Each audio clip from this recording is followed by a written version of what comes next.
All right, coming down to our last three letters. Capital I. This is one of the most important ones because when you're writing about yourself and referring to yourself as I, you're always making it a capital.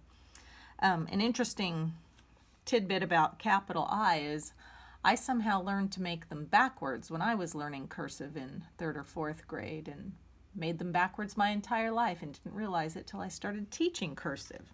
So I'm actually going to show you both ways to do it, and you can decide which way you like it the best. Now, the way that I always learned to do the capital I is starting just below the belt line. Just below the belt line, push up, touch the belt line. Just below the belt, touch the belt, swoop past the feet to the head. From just below the belt, push to the belt, swoop past the feet to the head, curving over in this direction. Just past below the feet to the belt, swoop past the feet up to the head and down and finish. And there's my capital I. But now I'm going to show you the way that is the actual way to do the capital I. If you remember, we just did the capital J where we started just below the foot line. From just below the foot line, we push up to the head just like the capital J. From just below the foot line, push up to the head just like the capital J. Come down and touch the feet, and this time you're curving in the opposite direction. So just below the foot, curve up to the head, slant down to the feet, and up to the belt.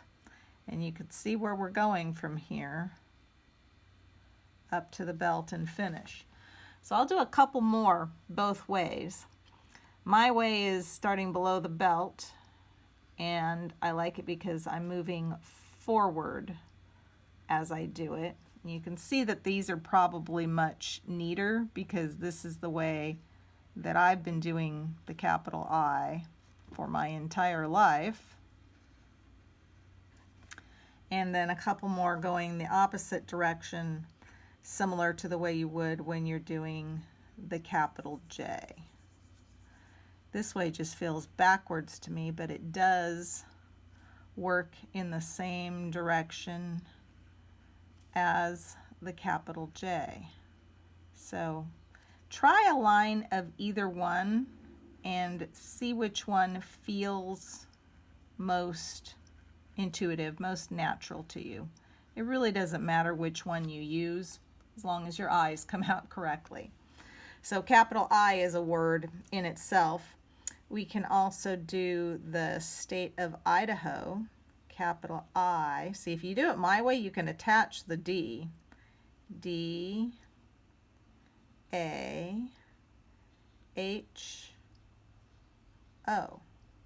If you do it the actual way, you're going to end up just below the belt line and you can't attach the next letter. So that's one plug for my direction. How about Indiana?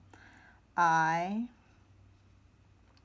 N, D, I, A, N, A, Indiana. And we also have the state of Illinois.